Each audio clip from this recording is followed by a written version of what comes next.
Penyelidik Polda Metro Jaya sudah menaikkan laporan Jokowi soal pencemaran nama baik ke tingkat penyidikan. Ini artinya polisi akan segera menetapkan nama-nama tersangka. Kita akan bahas hal ini, saudara, bersama terlapor kasus dugaan pencemaran nama baik Jokowi yang sudah hadir di studio. Ada Bung Roy Suryo, lalu ada Presiden Petisi Ahli yang juga sudah hadir. Di studio ada Bung Pitra Romadoni dan juga Guru Besar Fakultas Hukum Universitas Pelita Harapan, Profesor Jamin Ginting yang sudah tersambung melalui sambungan Zoom, tetapi kami masih menunggu kehadirannya, saudara. Ya. Bung Roy, Bung Pitra, selamat petang. Apa kabar?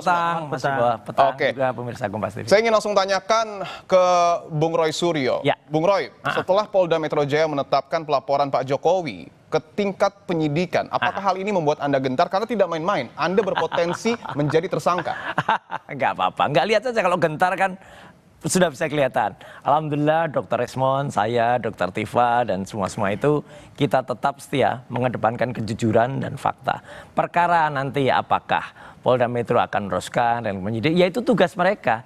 Kita harus hormati juga, dan tugas dari para penyidik itu adalah menerima dan mengupayakan sesuai dengan mungkin keinginan dari pelapor, tapi jangan lupa kita juga punya hak yang sama. Jadi di dalam hukum itu kan statusnya semua orang sama, dan kita juga bisa lihat nanti fakta-fakta apa yang bisa kita ungkapkan, kemudian apa yang bisa digali, karena sebenarnya masyarakat juga bisa menilai kok gitu fakta-fakta apa yang sudah terungkap dan kelucuan atau keganjilan apa sampai ke level kalau tidak hanya di Polda, tapi sampai kemarin di Barreskrim yang kita sajikan kemarin pada saat gelar perkara khusus. Oke, artinya hal ini juga kemudian akan ataupun tidak akan mengurangi tekad Anda untuk membuktikan tudingan Anda? Insya Allah tidak.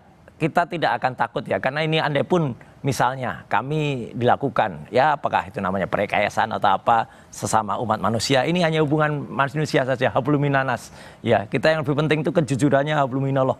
Kita yang dengan yang di atas, dan saya percaya penuh sebenarnya fakta-fakta itu atau bukti-bukti itu sebenarnya loud and clear ya, hanya saja mungkin perlu waktu untuk kemudian membuktikan ke depan masyarakat yang masih harus berpikir. Ketika nanti Polda Metro Jaya akan memanggil Anda di tahap penyidikan ini, Anda siap datang? Oh siap. Pasti ya, kan namanya nanti bukan undangan lagi tapi panggilan. Apakah nanti di panggilan pertama atau panggilan kedua, saya juga tunggu rekomendasi dari para ahli-ahli kuasa hukum kami untuk memberikan advice mana yang terbaik. Oke, saya ingin ke Bung Pitra. Bung Pitra, bahwa seperti yang tadi kita sudah bahas, polisi ataupun Polda Metro Jaya sudah meningkatkan status pelaporan Pak Jokowi menjadi penyidikan. Apakah hal ini sudah tepat? Unsur apa yang sebenarnya terpenuhi menurut Anda? Saya kira sudah 2 bulan lebih penyidik melakukan penyelidikan ya untuk menemukan adanya bukti dugaan tindak pidana atas persoalan ini. Ini antara Polda Metro Jaya dengan Mabes Polri ada 2 hal yang berbeda. Betul. Dengan pasal yang berbeda juga. Yang pertama yang di Mabes Polri terkait dengan ijazah ya. Terus yang di Polda Metro Jaya itu terkait dengan pencemaran nama baik. Jadi 2 hal yang berbeda yang harus dibuktikan. Nah, di dalam laporannya Pak Jokowi ya, kita melihat bahwasannya laporan polisi itu terkait dengan pencemaran nama baik, pasal pokoknya yang dijuntokan pasal 32 yaitu pengubahan data elektronik yang ancaman pidananya 9 tahun penjara. Sesuai dengan prosedur hukum yang berlaku ya, di dalam KUHP kita apabila memang adanya dugaan tindak pidana, maka perkara tersebut ditingkatkan ke tahap penyidikan. Nah, tinggal satu proses lagi, terlapor dipanggil 1 kali lagi, baru adanya penetapan tersangka untuk melengkapi BAP penyidikan. Nah, perbuatan tersebut yang dilakukan oleh terlapor tersebut tentunya harus dipertanggungjawabkan di mata hukum.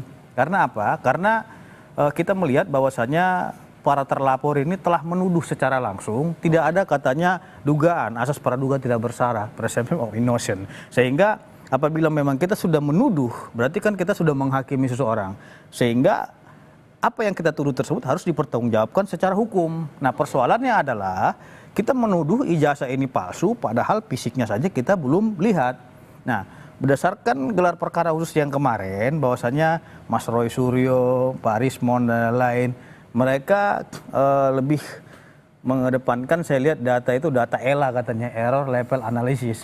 Kalau ELA ini kan pemeriksaan dokumen elektronik, bukan dokumen analognya ataupun fisiknya. Ini yang menjadi persoalan gitu. Sama halnya seperti kita memegang benda cair seperti air ya, kita tidak bisa merasakan itu panas atau dingin kalau kita pegang. Tapi kalau cuma dipoto saja, itu kan kita tidak bisa menelitinya seperti itu. Saya ingin tanyakan, artinya analisa dari Bung Roy Suryo terkait dengan ijazah Pak Jokowi dengan uji ELA, termasuk juga tudingan ijazah Pak Jokowi palsu, apakah ini kemudian dapat dikatakan bahwa ini penghasutan dan fitnah?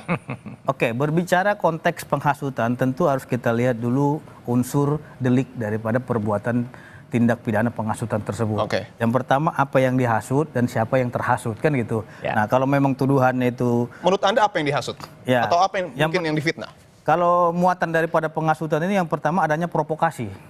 Sehingga membuat kegaduhan di tengah-tengah masyarakat. Tinggal nanti penyidik akan melihat apakah ada kegaduhan yang timbul setelah dilakukannya contohnya konferensi pers besar-besaran terkait dengan tudingan ijazah palsu ini. Ini menjadi problem serius gitu loh. Saya langsung ingin tanyakan, Anda disebut memprovokasi publik, ada preskon, ada upload media yang kemudian sangat masif. Tanggapan Anda? Ya ini lucu ya. Karena sebenarnya kalau dikatakan memang hasut, pasal itu juga sudah ada putusan MK, Mas Dimas. Putusan MK, jadi itu bukan delik formil lagi, tapi delik material. Dan jangan salah, delik materialnya adalah harus ada korban yang merasa terhasut dan kemudian itu menimbulkan gerakan. Jadi bukan dibalik, bukan kemudian adanya rekayasa demo di Malang, di Solo, di depan Polda, yang kemudian mereka malah menyerang saya. Nah itu kebalik pemahamannya. Harusnya demo itu orang-orang yang kemudian menyerang siapa yang merasa terhasut, kemudian menyerang apa yang saya hasut. Gitu ya. Jadi yang namanya dihasut itu juga pasti harus dipelajari lagi. Ini adalah statement ilmiah. Ya betul tadi kata Mas Fitra, ya bahwa yang dipresentasikan itu adalah elektronik. Ya karena pasal yang dituduhkan di pasal 32, 35 itu adalah dokumen elektronik gitu loh. Tapi sebenarnya sekarang soal dokumen elektronik dan dokumen biasa itu santai aja, biasa aja Mas Dipo. Kita sekarang kalau meriksa sidik jari, ini rumusnya daktiloskopi namanya ilmunya. Ya saya juga belajar di situ.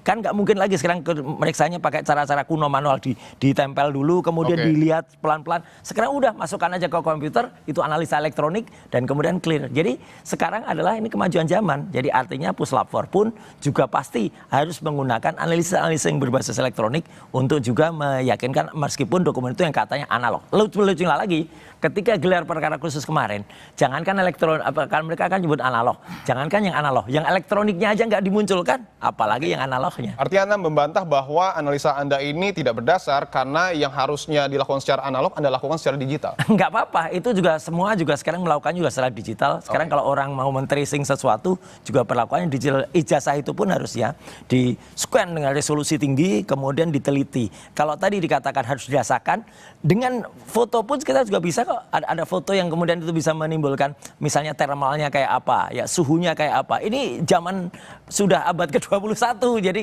kamera yang saya gunakan pun kemarin untuk memotret skripsi, itu bisa memotret kualitas kertas, namanya kertas kuno, kertas baru. Saya ingin silakan Bung Fitra. Terkait dengan data elektronik tadi dan analog tadi, ini harus dilihat juga sumbernya itu didapat dari mana. Sehingga ada pasal Junto 55 di situ turut serta. Jadi sumber yang mengupload ini juga harus dilakukan pendalaman terlebih kalau perlu. Yang mengupload itu juga harus ditersangkakan. Karena apa? Karena tidak ada asap kalau tidak ada apinya. Yang mengupload foto ijazah pertama kali. Iya, itu kader PSI. Jadi ini yang harus dilihat. Jangan juga istilahnya terputus di dalam Roy Suryo, Rismon dan lain-lainnya. Nah, tinggal lagi saya lihat juga kemarin si pengupload pertama itu Dian Sandi nih ya. Dian Sandi sudah diminta keterangan, sudah diperiksa. Nah, tentu kan harus dilihat dulu motivasinya apa. Apakah ada pengubahan data elektronik di dalam penguploadan ijazah tersebut? Apakah ijazah yang diupload oleh Dian Sandi tersebut asli atau palsu? Di situ nanti akan kena pasal 32 Undang-Undang ITE dan pasal 35. Karena di dalam pasal 32 dan 35 Undang-Undang ITE terkait dengan menyebarluaskan data pribadi ya. Menyebarluaskan terkait dengan data elektronik, ada pengubahan juga di situ kan. Iya, artinya tidak sesuai lagi dengan aslinya, seolah-olah itu asli. Karena unsur pidananya seperti bunyinya dan ancaman pidana itu 9 tahun bukan di bawah 5 tahun. Maka dari itu ya saya kira proses hukum ini kita hormati dan kita hargai karena negara kita adalah negara hukum, Rechtsstaat, bukan negara kekuasaan. Saya ingin tanyakan Bung Mitra, karena tadi kan Anda menyebut sumber yang kemudian diupload di Twitter, dan ini menjadi hal yang kemudian digunakan oleh Bung Roy Suryo. Tepat nggak metodenya? Yang pertama dari segi delik pidana ya kita harus melihat adanya mens rea. Ya, mens rea itu kesengajaan daripada pelaku. sehingga menimbulkan contohnya tadi yang dibilangnya tadi kegaduhan, pengasutan, provokasi, pencemaran nama baik dan lain-lainnya. Nah, ini harus dilihat oleh penyidik motif daripada para terlapor ini apakah memiliki motif jahat atau seperti apa, itu nanti di mensrea akan diuji di dalam BAP tadi. Nah, tinggal nanti akan dijelaskan oleh terlapor dia dapatkan dari mana dokumen elektronik tersebut sehingga diuji dari error level analisis gitu loh, karena data fisiknya itu tidak diperoleh. Oke, saya ingin ke Prof. Jamin yang sudah tersambung melalui sambungan Zoom. Prof. Jamin, Anda melihat bahwa ketika orang pertama yang mengupload foto ijazah Pak Jokowi ini di media sosial, mensreanya apa menurut Anda? Pertama kita harus periksa dulu ya tentunya orang tersebut oleh penyidik, apakah motif daripada mengupload itu benar-benar berasal dari ijazah aslinya yang didapatnya dari institusi yang berwenang. Institusi yang berwenang ya tentu karena dulu ijazah itu tidak ada duplikasi, yang hanya ada fotokopi, yang pemilik asli lah yang pemegang itu. Dan pemilik asli juga diperiksa, pernah nggak dia menyerahkan dokumen itu kepada orang yang mengupload. Nah, itu harus diperiksa juga, karena kalau dulu ijazah itu nggak ada aslinya, yang asli pemegangnya ya pemilik ijazahnya. Baik, Prof. Jamin. Jadi tentu kita harus diperiksa terlebih dahulu. Begitu. Ya, izin Prof. Jamin bahwa peningkatan status penyidikan oleh Polda Metro Jaya ini tidak dibarengi dengan penetapan tersangka. Apakah ini hal yang lumrah atau seharusnya Polda Metro Jaya juga sudah menetapkan tersangka? Dalam suatu proses penyidikan itu artinya mengumpulkan dua alat bukti, dengan dua alat bukti itu akan ditemukan tersangkanya. Jadi nggak benar kalau ditetapkan dulu tersangka baru dikumpulkan alat bukti. Harusnya dikumpulkan dulu alat buktinya, baru dengan alat bukti itu nanti ditemukan tersangkanya. Di hukum acara pidana itu begitu. Jadi tidak boleh menetapkan tersangka baru alat buktinya dimasukin. Saya sedikit mau menyampaikan ya, terkait dengan ijazah yang dijadikan tadi dianggap palsu dan segala macam. Tapi di Polda ini kan tadi dikatakan terkait dengan pencemaran nama baik dan Pak Jokowi yang langsung yang melaporkan tersebut begitu. Itu sudah pas. Yang pertama. Yang kedua adalah sarana elektronik tadi Pak Suryo sudah menyatakan putusan MK, kegaduhan secara elektronik bukan lagi sebagai dasar pidana. Jadi nggak bisa. Harusnya adalah kegaduhan yang benar-benar nyata, yang material, yang nyata di tengah masyarakat.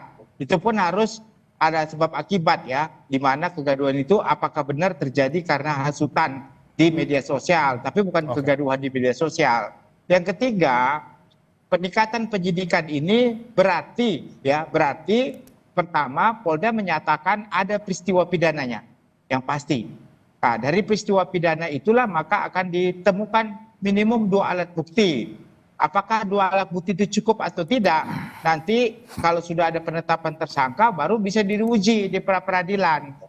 Ya, apakah 2 alat bukti itu cukup nggak untuk menetapkan tersangkanya? Tapi sekali lagi terkait dengan 2 alat bukti itu jangan asal-asalan ya. Itu harus benar-benar alat bukti yang sesuai dengan pasal yang disangkakan terhadap pelakunya tadi begitu. Baik, 2 alat bukti ini harus segera ditemukan oleh Polda Metro Jaya untuk menetapkan tersangka. Kapan waktunya? Ini akan kita bahas, saudara. Usai jeda, tetaplah bersama kami di Kompas Petang.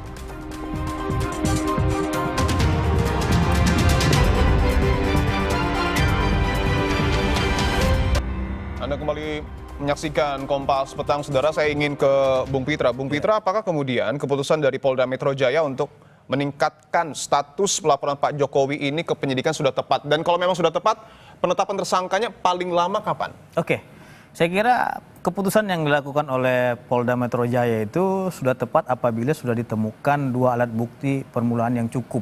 Nah, tapi tepat, artinya tepat? Atau ya, sudah tepat. Sudah tepat? Ya kan, sudah tepat. Karena apa? Karena sesuai dengan pasal 184, kategori daripada alat bukti tadi, yang pertama keterangan saksi, ya, keterangan ahli, petunjuk, surat, dan keterangan terdakwa. Jadi dari sesuai dengan pasal 184 saja, dari keterangan saksi dan ahli ditambah surat, sudah 3 bukti permulaan yang cukup saya kira. Nah, tinggal bagaimana Pak Roy Suryo beserta dengan Rismond dan kawan-kawan bisa membantah tuduhan yang katanya pencemaran nama baik, pengubahan dokumen elektronik, fitnah dan pengasutan tadi kan gitu. Iya. Nah, karena memang di dalam proses lidik Pak Roy maupun Rismon CS tidak bisa membantah secara hukum sehingga ini ditingkatkan ke tahap penyidikan. Kalau, Oke. gitu. Iya kan? Ya, tapi kapan nih kalau penetapan memang tersangka di ya? tahap lidik itu diklarifikasi, Rismon dan Bang Roy itu bisa mengklarifikasi secara jelas, detail dan disertai dengan bukti-bukti, tentu ini tidak naik sidik. Berarti kan sudah ada dugaan tindak pidana di sini, seperti apa yang dilaporkan oleh Pak Joko Widodo gitu. Deadline-nya kapan tersangka itu harus ditetapkan? Kalau berkaca pada aturan. Saya kira penyidik harus melengkapi berkas-berkas perkara ya, terutama memeriksa kembali para terlapor dan saksi-saksi. Ini kan saksinya ada 50. Saya kira dalam 1 minggu ini nggak akan siap untuk Dalam 1 minggu ini nggak akan siap? Iya, karena 50 saksi. Oke, Kan artinya gitu. polemik masih terus berlanjut. Iya, kemungkinan bisa dalam 1 bulan ini. Oke. Kan gitu. Tapi bisa dalam 2 minggu. Tergantung penyidik ini mau kerja ekstra atau seperti apa. Apakah pemeriksaannya itu di maraton atau seperti apa, nanti kewenangan penyidik yang akan melakukan itu. Tapi yang pasti apabila memang sudah dilakukan pemeriksaan dalam tahap penyidikan ini, tentu penyidik akan melakukan gelar perkara untuk menetapkan siapa tersangkanya dalam kasus ini. Saya ingin tanyakan Bung Roy bahwa tugas Anda sekarang adalah dalam tanda kutip ya, membantah apa yang kemudian sudah ditetapkan oleh penyidik, yaitu meningkatkan pelaporan Pak Jokowi menjadi penyidikan. Anda siap memberikan bantahan-bantahan? Sangat apa siap. poin-poinnya? Membantah itu juga termasuk mendukung polisi untuk mengurutkan sesuai dengan kronologi. Kalau saya Dr. Rismon, kemudian akan ditersangkakan ya dengan pengubahan dokumen elektronik misalnya. Lihat dokumen elektroniknya dapatnya dari mana misalnya. Pengupload itulah, si Dian Sandi itulah yang harusnya memang dia disidik pertama kali. Karena apa? Dialah yang pertama kali memotret, kemudian motretnya tidak proper sehingga membuat miring ya foto itu sehingga tidak proper, sehingga kan kalau disesuaikan dengan ijazah aslinya yang katanya analog itu tidak sama. Berarti dia udah pertama kali mengubah. Izin ada nggak di dalam pasal 32 atau 35 itu? Dia mendapatkan izin nggak? Kemudian dia yang mentransmisikan. Saya Dr. Rismon, coba cek apakah ada di sosial media kami, saya mentransmisikan itu. Sama sekali nggak ada. Tapi karena gini, apalagi Bung saya Roy, nggak punya sosial media. Anda menyebutkan bahwa 99,9% ijazah Pak Jokowi itu palsu. Tapi ini kan dibantah dengan peningkatan status penyidikan. Nggak apa-apa, itu dari kepolisian sah-sah saja. Dan yang Mungkin saya dari data elektronik, analisinya.